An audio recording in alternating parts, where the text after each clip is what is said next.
Dans cette vidéo, je voudrais vous parler de motivation. Alors encore une fois, c'est pas la première fois que je fais une vidéo sur la motivation. Je pense que ce sera sûrement pas la dernière parce qu'il y a beaucoup d'état d'esprit, il y a beaucoup de travail au niveau de l'état d'esprit à changer sur le sujet particulier de la motivation. Donc peut-on être vraiment motivé tous les jours, motivé au quotidien, avoir vraiment la motivation d'agir au quotidien? La première chose que je voudrais clarifier dans cette vidéo, c'est que la motivation, la définition même de la motivation, tout simplement pour que ce soit très clair, c'est le désir d'accomplir quelque chose. Donc à partir du moment où vous avez le désir d'accomplir quelque chose, ça veut dire que vous avez la motivation. Pour commencer cette vidéo, je voudrais vous lire une conversation entre Ruth Harris, qui est notamment l'auteur du livre The Confidence Gap, un très bon livre en anglais que je vous conseille de lire. Je ne sais pas s'il a été traduit en français. Donc une conversation entre Ruth Harris et un de ses clients, donc un des clients qu'il coach. La personne qu'il coach s'appelle Nat, donc il a un travail, il joue aussi dans une équipe de foot, mais il a une certaine tendance à ne pas venir aux entraînements et cette tendance commence à devenir vraiment préoccupante pour lui, ennuyante pour lui, puisqu'il risque de se faire virer tout simplement de son équipe de foot et c'est pour ça qu'il vient voir Ruth. La session de coaching commence. Ruth, qu'est-ce qui vous empêche d'aller aux entraînements? Nat, je n'ai pas de motivation. D'accord, alors qu'est-ce que vous faites à la place? Vous savez, quand je rentre du travail, je suis vraiment fatigué. Je ne suis pas dans le mode pour faire quoi que ce soit. Ok, donc qu'est-ce que vous faites? En général, quand je rentre du travail, je m'affale sur le sofa et je regarde la télé. Supposons que je vous appelle un soir, quand vous êtes affalé justement sur le sofa, et que je vous dise « Nat, tu vas te bouger les fesses de ce canapé, venir t'entraîner ». Qu'est-ce que vous allez me répondre? Je vais vous répondre « Va te faire voir ».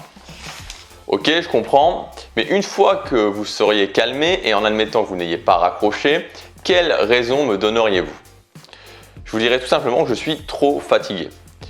Vous préférez regarder la télé?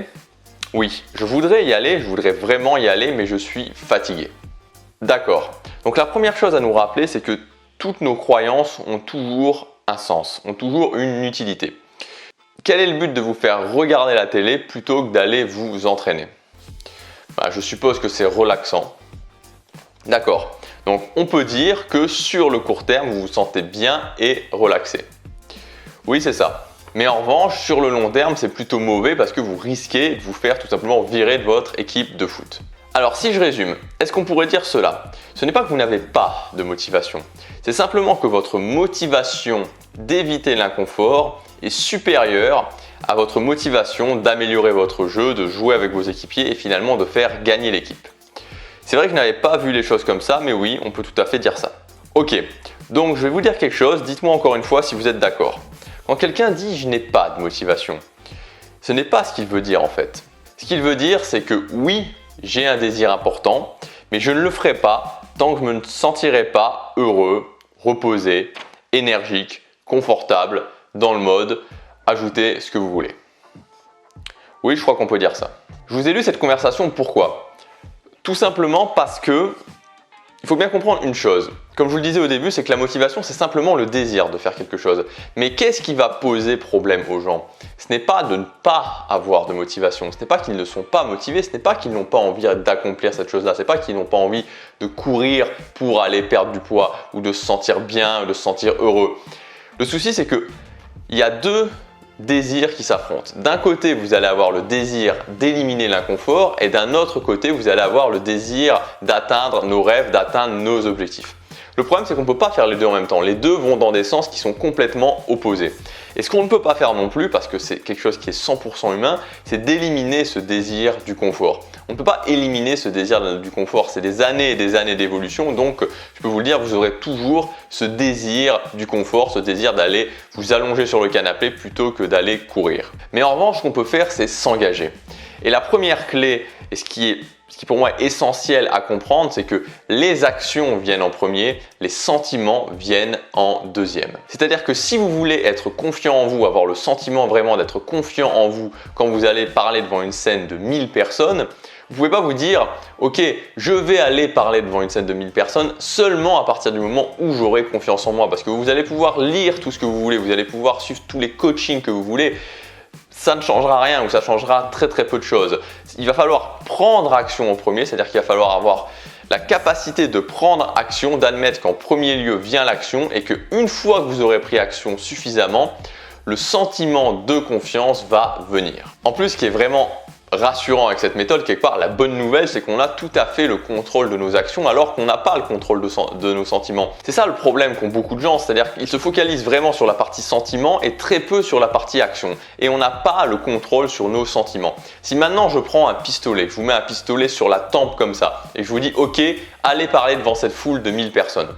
Vous allez sûrement avoir peur, mais vous allez le faire. Très certainement que vous allez le faire. Maintenant, si je reprends le même exemple, que je vous mets le pistolet sur la tempe et que je vous dis « Ok, tu vas aller parler devant cette foule de 500 000 personnes, mais cette fois-ci, tu le fais avec confiance », il y a de très fortes chances que vous ne puissiez pas le faire. Et c'est quelque chose qui est renforcé en plus par la société. Bon, évidemment, c'est très intéressant d'un point de vue marketing, mais l'idée, ça serait qu'il y ait une sorte d'élixir de motivation. C'est-à-dire que oui, je ne vais pas aller courir parce que je n'ai pas de motivation. Ou plutôt, ce qu'on nous dit, le message qui est souvent passé, c'est les gens qui courent sont des gens qui ont de la motivation. Les gens qui se lèvent tôt le matin sont des gens qui ont de l'autodiscipline. Les gens qui réussissent ce qu'ils veulent faire dans la vie, qui réussissent leurs objectifs, sont des gens qui ont de la volonté. Alors voilà, il y aurait une sorte d'élixir de motivation, une sorte de potion magique de volonté. Et c'est un exemple qui est aussi repris dans le livre. Tout ça, ça n'existe pas. Tout ça, ça n'existe pas. Et en reprenant la première clé que je vous ai donnée, les actions viennent en premier, les sentiments viennent en deuxième, ça nous amène à quoi? Ça nous amène au fait qu'il faut agir même quand on n'a pas la motivation, même quand on n'a pas le sentiment qui va avec. Il va falloir agir même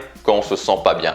Et la vraie différence qu'ont les gens qui réussissent, c'est non pas qu'ils vont sortir la potion magique de motivation ou l'élixir d'autodiscipline, c'est simplement qu'ils savent et qu'ils l'ont internalisé parce qu'ils l'ont déjà fait, que même s'ils ne sont pas dans le mode, ils prennent action et le sentiment ensuite arrive. Et non pas l'inverse. Ce n'est pas d'abord le sentiment de me sentir bien, donc je prends action, mais c'est je prends action d'abord et ensuite j'ai le sentiment d'être motivé. J'ai le sentiment de me sentir bien. Pour vous faciliter les choses, je voudrais vous donner 3 points, 3 clés qui vont vous aider. La première chose, c'est toujours d'avoir ce qu'ils appellent en anglais the big picture, la grande image. Tout simplement cette grande vision à laquelle on peut se rattacher et et finalement qui est le pourquoi on fait ça. Et c'est très utile d'avoir ça parce que si on ne sait pas pourquoi on se bat, on ne peut pas avancer. Deuxième point, c'est qu'à partir du moment où vous choisissez de vous dire ok, je dois aller courir ce soir, mais je ne vais pas le faire parce que je préfère m'affaler sur le canapé plutôt que d'aller courir. Dites-vous à chaque fois que ces pensées négatives arrivent, ok, si je laisse cette pensée prendre mon contrôle, si je laisse la pensée qui va me dire ok, va plutôt t'asseoir sur le canapé à regarder la télé que d'aller courir, est-ce que j'avance vraiment vers mes objectifs? Si je fais ce choix-là, est-ce que j'avance vraiment vers mes objectifs? Alors peut-être qu'au début ça ne va pas fonctionner, peut-être qu'au début vous allez quand même vous affaler sur le canapé, mais au fur et à mesure vous allez au moins le noter. Et ça c'est quelque chose de très important pour prendre le contrôle de ces pensées, en tout cas réussir à gérer ces pensées négatives, réussir à gérer ces pensées qui nous font aller dans le sens où on ne veut pas aller, de les noter. Donc dites-vous bien à chaque fois, est-ce que cette pensée me sert vraiment à quelque chose? Est-ce que cette pensée me fait avancer dans le sens où je voudrais? Et le troisième point, c'est de mettre en place des habitudes, tout simplement parce qu'une fois que vous avez mis en place une habitude, ça devient plus difficile de ne pas le faire que de le faire. Si vous avez mis en place l'habitude de courir 3, 4, 5 fois par semaine ou même tous les jours 30 minutes, ça va devenir de plus en plus compliqué au fur et à mesure que vous allez le faire. Et à partir du moment où l'habitude sera en place, ça va devenir même très compliqué de ne pas le faire, tout simplement parce que vous allez avoir le sentiment de vous sentir mal si vous ne le faites pas. L'objectif des habitudes, c'est de pouvoir prendre action beaucoup plus facilement, car ce sont des petites actions qui vont être automatisées et que vous allez pouvoir répéter au quotidien sans même avoir à réfléchir. Pour répondre à la question du début, ne cherchez pas la motivation au quotidien, ne cherchez pas à être motivé au quotidien parce que forcément, vous ne serez pas motivé au quotidien. Ce n'est pas possible, personne n'est motivé au quotidien. Donc il faut l'admettre, il faut mettre en place ces choses que je vous ai dites et qui vont vous permettre de vous aider, mais surtout ne pas se dire si je ne suis pas motivé, je ne le fais pas. Mais c'est je le fais et ensuite je vais être motivé, ensuite je vais être fier de moi. Si vous voulez aller plus loin dans la thématique des habitudes, vous pouvez vous inscrire à ma mailing list en cliquant sur le lien juste en dessous ou sur la fiche qui apparaît ici. C'est des vidéos inédites qui ne sont pas sur YouTube où je vous explique comment mettre en place des habitudes. Je vous dis à demain pour la prochaine vidéo. N'oubliez pas que chaque jour compte.